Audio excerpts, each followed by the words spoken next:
Stéphane Plaza, Michel Drucker cache sur sa consommation de drogue, CIST un grand. Stéphane Plaza continue d'alimenter l'actualité judiciaire.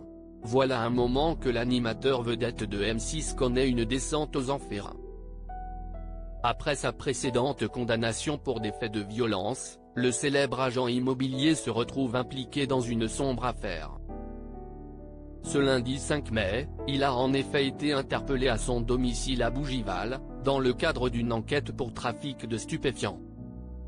Une affaire qui secoue la sphère médiatique et suscite de vives réactions, dont celle de Michel Drucker.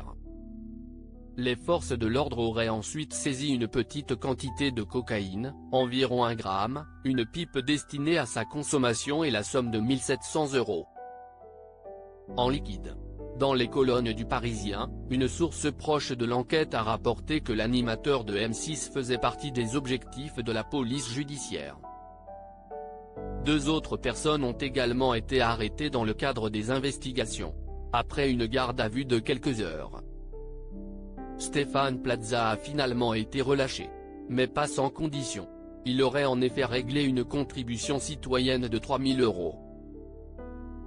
Pour mettre fin à la procédure judiciaire le concernant, affirment nos confrères de RMC. Ce mardi 6 mai, Michel Drucker, invité sur le plateau de BFM TV, a réagi à cette affaire. Rappelons que le concerné, lui-même, ne s'est toujours pas exprimé. À propos du cas de l'ancien sociétaire des grosses têtes, il a déclaré, sans détour, « Si est vrai, Plaza, que je connais bien, il a beaucoup de talent. Je pense à lui parce que si est dommage, si est un grand talent, a-t-il déploré.